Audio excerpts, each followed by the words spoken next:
የካቲት 19 ቀን 2014 ዓመተ ምህረት በካሊፎርኒያ ማውንቴን ቪው ከተማ የሚገኝ አንድ አሮጌና የተረሳ የመንግስት ህንጻ ደጃፍ ላይ አንድ መኪና ቆመ። ከመኪናው የወረደው ሰውዬ እዚያው በረንዳ ላይ ቆሞ በብርድ እየተንቀጠቀጠ በታሪክ ትልቁ የተባለውን የቴክኖሎጂ ስምምነት ውል መፈረም ጀመረ። ይህ ውል የ$19 ቢሊዮን ውል ነበር። ይህ ሰው ጃን ኩም ይባላል፣ የዋትስአፕ መስራች። ነገር ግን የሚገርመው የቢሊዮን ዶላር ውሉን ለመፈረም የመረጠው ቦታ የትልቅ ሆቴል አዳራሽ ወይም የፌስቡክ ዋና መስሪያ ቤት አልነበረም። ይህ አሮጌ ህንፃ ከዓመታት በፊት እሱና እናቱ በዕለት ጉርስ እጥረት ምክንያት የነፃ ምግብ ኩፖን ለመቀበል በረዥሙ ተሰልፈው የሚጠብቁበት የምግብ ባንክ ፉድ ስታምፕ ኦፊስ ነበር። ለመሆኑ ከ15 ዓመታት በፊት ወለል ያጸዳ የነበረ ስደተኛ እንዴት በዓለም ላይ ያሉትን እጅግ ባለጸጋ የቴክኖሎጂ ኩባንያዎች ማንበርከክ ቻለ? ፌስቡክስ ለምን ይህን ያህል ግዙፍ ገንዘብ ሊከፍለው ተገደደ? ዛሬ የዚህን ድንቅ ሰው ምስጢራዊ የህይወት ውጣ ውረድ በጥልቀት እንመለከታለን። የጃን ኩም ታሪክ የሚጀምረው በ1976 ዓመተ ምህረት በዩክሬን ኪየቭ ከተማ አቅራቢያ በምትገኝ አንዲት ትንሽ የገጠር መንደር ውስጥ ነው። ያኔ ዩክሬን በሶቪየት ህብረት ኮሚኒስታዊ አገዛዝ ስር ነበረች። የጃን አባት የግንባታ ስራ አስኪያጅ ሲሆን እናቱ ደግሞ የቤት እመቤት ነበሩ። ህይወት እጅግ አስቸጋሪ ነበረች። ቤት ውስጥ የሞቀ ውሃ የለም። ኤሌክትሪክ የሚመጣው በፈረቃ ነበር። ከሁሉም በላይ ደግሞ በኮሚኒስት ስርዓቱ ውስጥ ያለው የስለላ መዋቅር ሰዎችን እርስ በርስ እንዳይተማመኑ አድርጓቸው ነበር። ጃን ኩም ከጊዜ በኋላ ሲናገር እንዲህ ብሏል። የእኛ ስልክ በመንግስት ይጠለፍ ስለነበር እናቴ ስልክ ላይ ምስጢራዊ ወይም ማህበራዊ ወሬዎችን በጭራሽ እንዳላወራ ታስጠነቅቀኝ ነበር። ይህ የልጅነት ፍርሃት ከዓመታት በኋላ ለሚሰራው መተግበሪያ ትልቁ መሰረት እንደሚሆን ያኔ ማንም አላወቀም ነበር። እንደ አውሮፓውያን አቆጣጠር በ1992 በዩክሬን ያለው የፖለቲካና የኢኮኖሚ ቀውስ እየጠነከረ ሲሄድ የጃን እናት የ14 ዓመቱን ልጇን ይዛ ወደ አሜሪካ ለመሰደድ ወሰነች። አባቱ ግን ዩክሬን ውስጥ ለመቅረት ተገደደ። እናቲቱ አሜሪካ ስትደርስ በሻንጧ ውስጥ የያዘችው ነገር ቢኖር ጥቂት ልብሶችና ልጇ አሜሪካ ሲማር ደብተር መግዣ እንዳይቸገር ብላ የያዘቻቸው በርካታ የሶቪየት ስክሪፕቶችና ደብተሮች ብቻ ነበሩ። ካሊፎርኒያ ደረሱ። ነገር ግን አሜሪካ ለእነሱ የወተትና የማር ምድር አልነበረችም። የአሜሪካ መንግስት ለስደተኞቹ በሳን ሆዜ ከተማ ውስጥ አንዲት ትንሽ ባለ 2 ክፍል አፓርታማ ሰጣቸው። ጃን ኩም የእንግሊዝኛ ቋንቋ አይችልም፣ ጓደኛ የለውም። እናቱ ኑሮን ለማሸነፍ በህፃናት ማቆያ ቤቢሲተር ስራ ተቀጠረች። ጃን ደግሞ በትምህርት ቤት ትርፍ ጊዜው በአንድ ሱቅ ውስጥ ወለል በማጽዳትና ዕቃዎችን በማስተካከል መስራት ጀመረ። ይባስ ብሎ አሜሪካ በገቡ በጥቂት ዓመታት ውስጥ እናቱ በካንሰር በሽታ ተያዘች። የአሜሪካ የሕክምና ወጪ እጅግ ውድ በመሆኑ ቤተሰቡ ሙሉ በሙሉ በመንግስት ድጎማና በነፃ ምግብ ኩፖን ፉድ ስታምፕስ ስር ወደቀ። ጃን በየሳምንቱ ረጅም ሰልፍ እየቆመ የምግብ ራሽን ይቀበል ነበር። ነገር ግን ጃን አንድ ልዩ ተሰጥኦ ነበረው። የነገሮችን አሰራር በጥልቀት የመረዳት ፍላጎት። የኮምፒውተር ቴክኖሎጂ ውስጡን ይማርከው ነበር። ነገር ግን አዲስ መጽሐፍትን መግዣ ገንዘብ ስላልነበረው አሮጌ መጽሐፍት የሚሸጡበት ሱቅ በመሄድ የኔትወርክና የኮምፒውተር ማኑዋሎችን በብድር ይወስድ ነበር።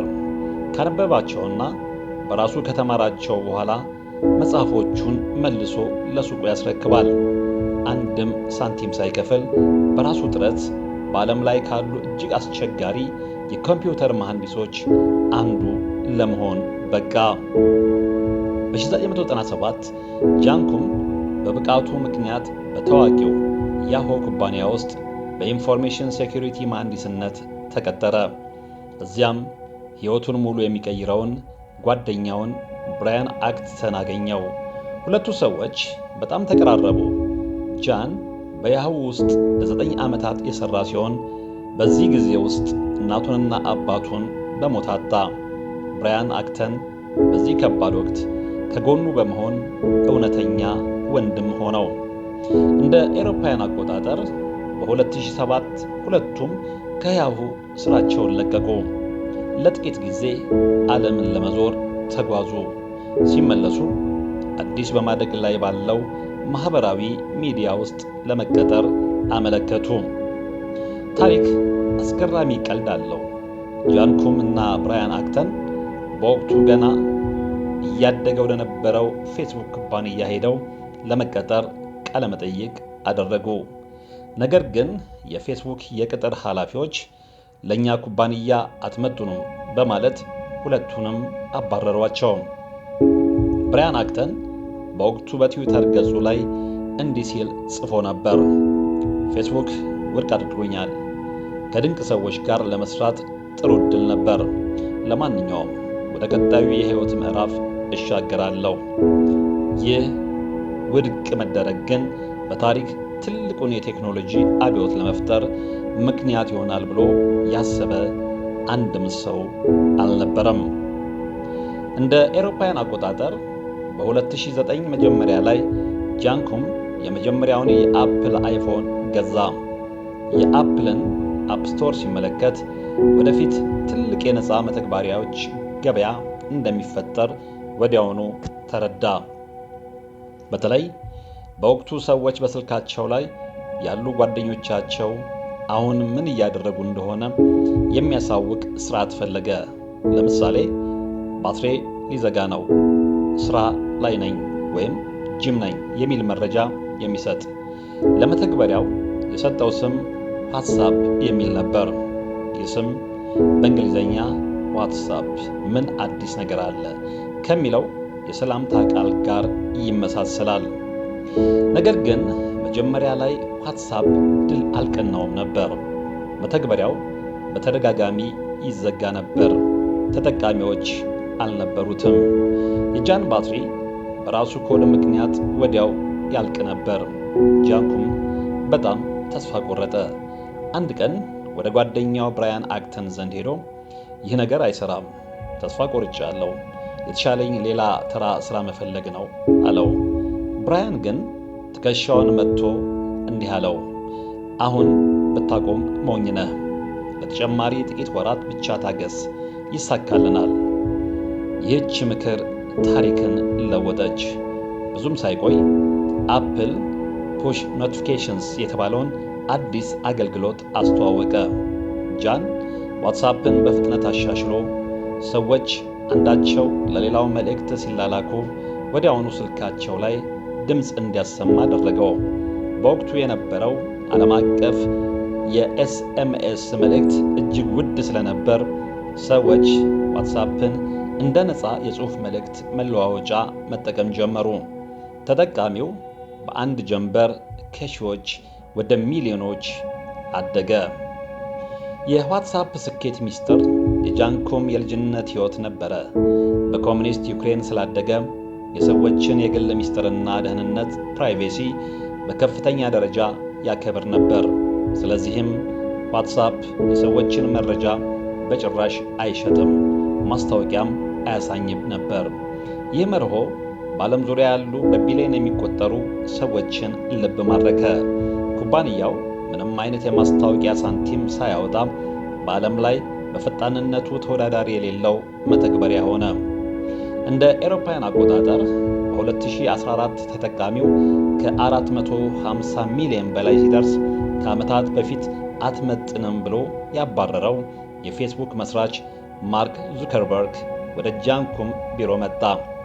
ዋትስአፕን ካልገዛሁት ፌስቡክን ያጠፋዋል ብሎ ሰጋ። እናም ያ ምሽት ደረሰ። ጃን ኩም የ19 ቢሊዮን ዶላር ውሉን የፈረመው በካሊፎርኒያ በረንዳ ላይ እሱና እናቱ በደህንነት ሰልፍ ይቆሙበት በነበረው ሕንፃ ደጃፍ ላይ ነበር።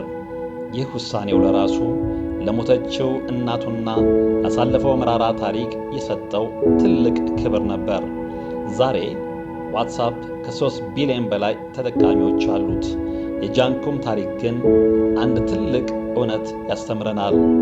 ዛሬ ያለህበት ቦታ ነገ የምትደርስበትን ቦታ አይወስነውም። ዓለም ውድቅ ብታደርግህ እንኳ በውስጥህ ያለውን እምቅ አቅምና መርሆችህን ይዘህ ከጸናህ አንድ ቀን ዓለም አንተ የናካትን ቦታ ፍለጋ ተንበርክካ ወደ አንተ ትመጣለች።